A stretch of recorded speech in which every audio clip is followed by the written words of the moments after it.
Hey everyone, this is the Spoon Dude back with another video. This time we are continuing the custom making process. Last video I discussed my plans for a Ultimate Spider-Man custom figure, and this video we are fulfilling those plans.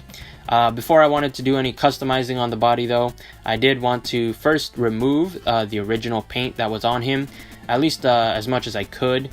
So what I'm using here is nail polish remover or acetone, and just putting that on a paper towel and rubbing it all on the figure to remove the original paint. You can see how it just wipes off the original like paint on the logo and on the arms, which are now revealed to be entirely cast in red. What's kind of weird about the Amazing Spider-Man 2 figure that I'm using is that most of him isn't really painted. I mean, aside from like the black wash on the red parts, a lot of him is cast in the colors that it's supposed to be. Even like on the torso, that's actually like separate blue sections and separate red sections that are kind of connected together to make the torso. So the red is actually cast red, the blue is actually cast blue on the entire figure except on the arms and the butterfly joints. So, I don't know, just something interesting, I guess. But anyways, took off all the original paint with the acetone, again, minus the black wash that's on the red part, since I didn't really see a point in trying to remove that. And I'm actually trying to keep as much of the red as I can, so that I only really have to repaint the blue. This way I won't have to worry about like paint rub on the shoulders or like the ankles or the ab crunch or anything, since that's already cast in red.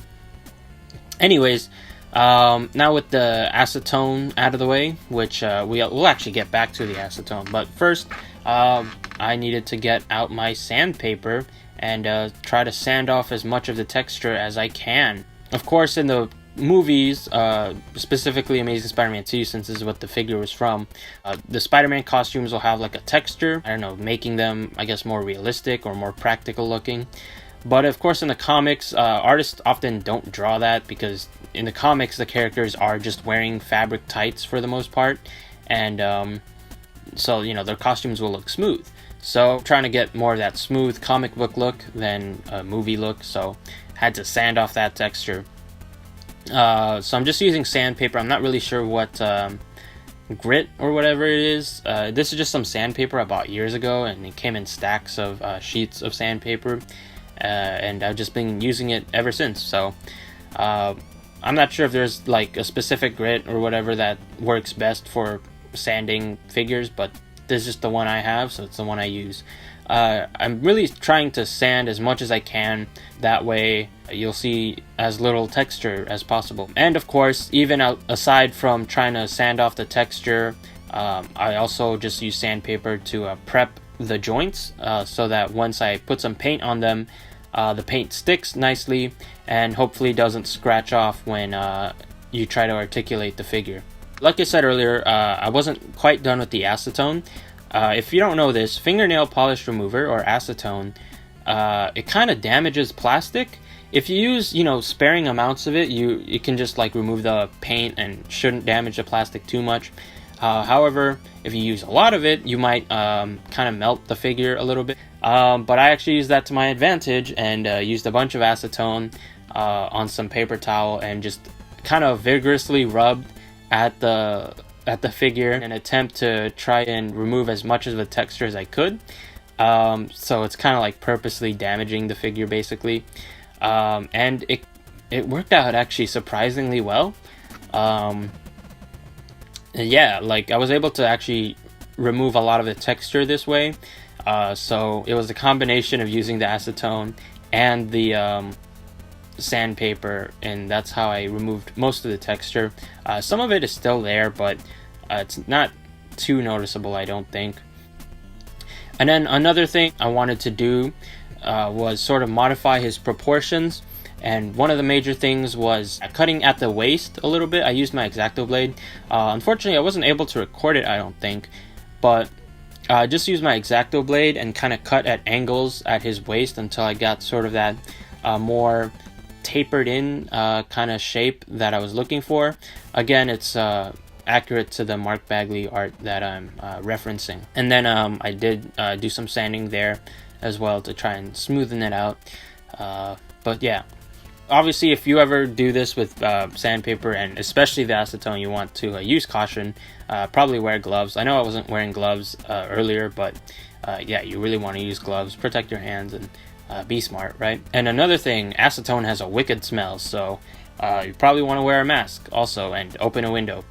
But yeah, with that out of the way, I then moved on to trying to shorten the figure.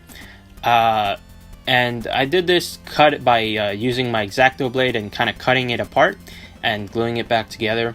The first thing I did was cut his boots just at the very top of them. I popped the boots off the figure using some boiling hot water, and then cut that sort of top row of webbing. And then I cut the peg that was on the lower leg as well, and glued the two together. So I did lose the boot swivel. I'm sure there would have been a way for me to cut the boot while maintaining the articulation, but it just seemed like it would be a lot of trouble to do that, and I was okay losing that piece of articulation. And then I also shortened him from his upper thighs. I made some marks with some Sharpie so that I could make sure it was consistent on both legs. And then I cut just right above sort of the articulation. I cut out maybe like a quarter of an inch and glued it back together after cutting them apart.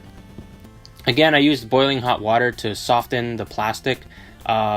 His legs are kind of made with this softer plastic that if you heat up will get even softer, and then it makes it a lot easier to cut. And at the end of the day, here is what his proportions were. It kind of makes the torso look a lot longer because now his legs are kind of stubby.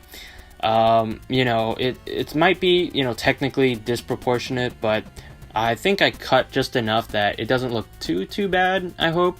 And now he is a better height for this sort of teenage version of the character.